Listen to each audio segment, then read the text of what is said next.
one of the biggest ways we've improved over the course of the year, especially since probably a little bit before the Olympic break, and then definitely here in the second half. So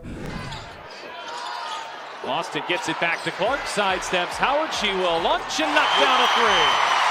Remember when the Atlanta Dream held Caitlin Clark to just 12 points in preseason? Well, they tried the same tricks again, but Clark had other plans. By the end of the night, she had the Dream's coach searching for answers. Let's break down how Clark went from contained to unstoppable. Before we move on, I'd like to ask you a small favor. If you appreciate this content, please take a second to like this video and subscribe to the channel. Over 98% of you watch the videos without subscribing. It costs you nothing, but it makes a huge difference to us. So, did you click the subscribe button? Great, thank you so much. Now back to the video. Earlier, I said that Clark was having trouble overcoming the Dream. Forget what you believed you knew. The Dream's head coach had a perfect strategy to stop the rookie sensation from scoring. What if, however, I told you that strategy was going to backfire on them? You're about to witness firsthand how genuine excellence can cause even the most meticulously planned endeavors to fail. Allow me to explain. The Atlanta Dream and coach Denisha R were certain they had Caitlin Clark under control. They have a strategy: attack those screens like they're going out of style and double team her whenever possible. The numbers added up. In reality, attempting to capture lightning in a bottle was an arduous task. Clark made it clear early on that she was not going to play by their rules. Quarterly data? My stats are as follows: 6 points, 4 boards, and 4 assists. Impressive, considering they were meant to be contained, isn't it? However, that was merely a small taste. Coach Denisha's forehead began to perspire as the game progressed. Like a shoddy sweater, her meticulously planned strategy was falling apart. Clark was doing more than scoring. She was directing the entire match with the finesse of an expert. Things start to get intriguing at this point. Clark evolved in response to the Dream's repeated attempts to thwart her. The situation was reminiscent of a chess match in which one player consistently had a 3-move advantage. Clark's vision for the court? Out of this world. It seemed as if there shouldn't have been any open glances, but she kept finding teammates nevertheless. And for a second, let's focus on those assists. They number 12. Counting 12. That's top-notch playmaking, not merely competent. The Dream's defense was rendered useless by Clark's performance. However, that's not all. You may recall that I brought up double teams. Clark, though, began to benefit from their use. She could evade 2 defenders in the blink of an eye and then find an open teammate with a pinpoint pass. It was a masterclass in basketball, and it became very clear that the Dream's players were becoming increasingly frustrated as the game progressed. As they fell on Clark, her teammates would score goal after goal. It felt like 10 additional leaks appeared as you tried to stop one with your finger. Pressure all game. Clark, a problem for Canada there.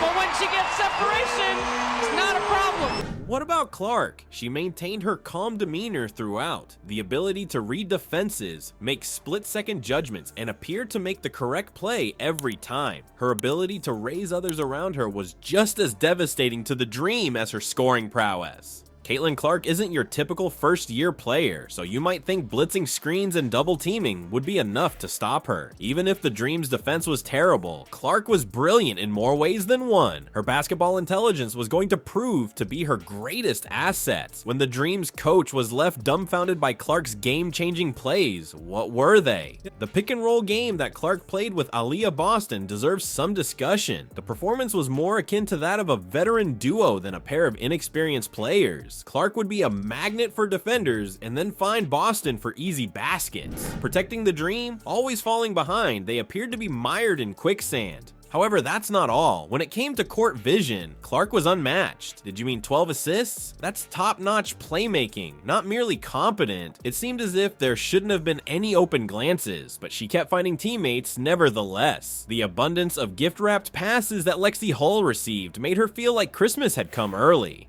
You may be asking, how was this allowed to happen by the Dream? Now here's the rub. In their haste to thwart Clark, they completely overlooked her teammates. It seemed as though you were attempting to ignore the growing fractures all around you while pressing your finger into a dam. The Dream's defense was rendered useless by Clark's performance. You couldn't blink in your time to catch a pass from her to a wide open teammate whenever they went down on her. It was a masterclass in basketball.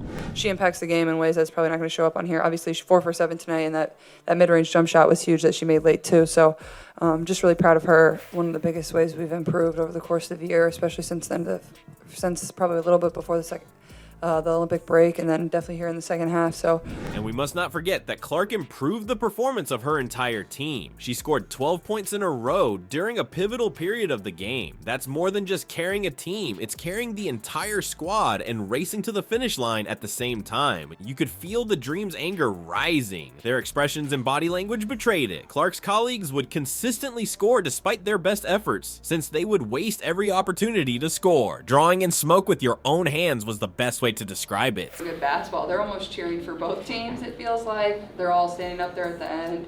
So it's like still a very intense basketball environment.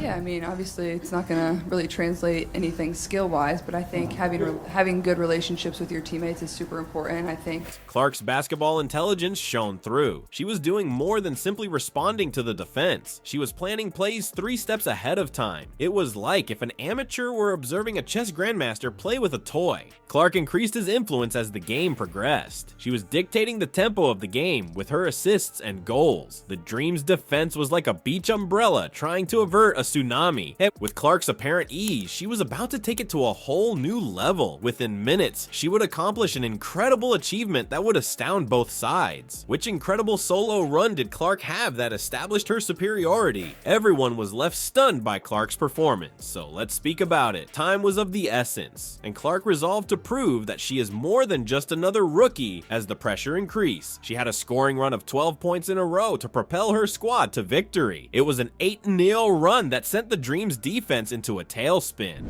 You know, what's going right? How do you take, I think it was, you're down 16 midway through the third quarter, and you come out with a victory like this? Austin gets it back to Clark, sidesteps Howard. She will launch and knock down a 3. Think about this. Despite having defenders swarming her, Clark prepares to shoot a fadeaway corner 3. You can practically feel the audience's gasp as the ball soars through the sky. Swish, just netting. The difference between decent and exceptional photography is this kind of shot, and Clark was making it appear effortless. However, that's not all. There was more to it than that. The whole attack was being planned by Clark. She was like a magnet for defenders and a magician with the ball in her hands. It was such a brilliant piece of playmaking that even the other team's fans couldn't help but applaud. You may be asking, how was this allowed to happen by the Dream?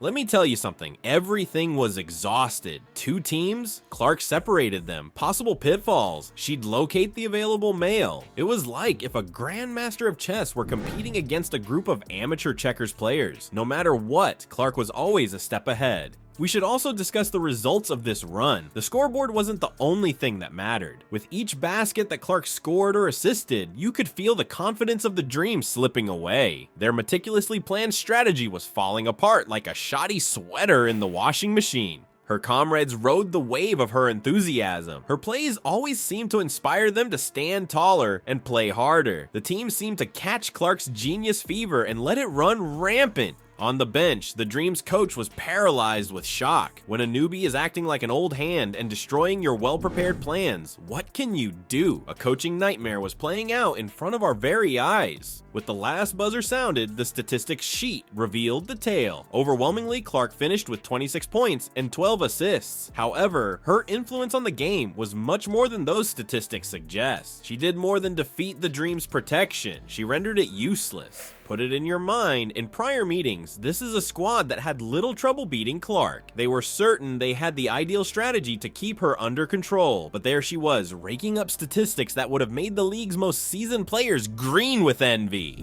Even for a rookie, Clark's performance was remarkable. Without a doubt, it was remarkable.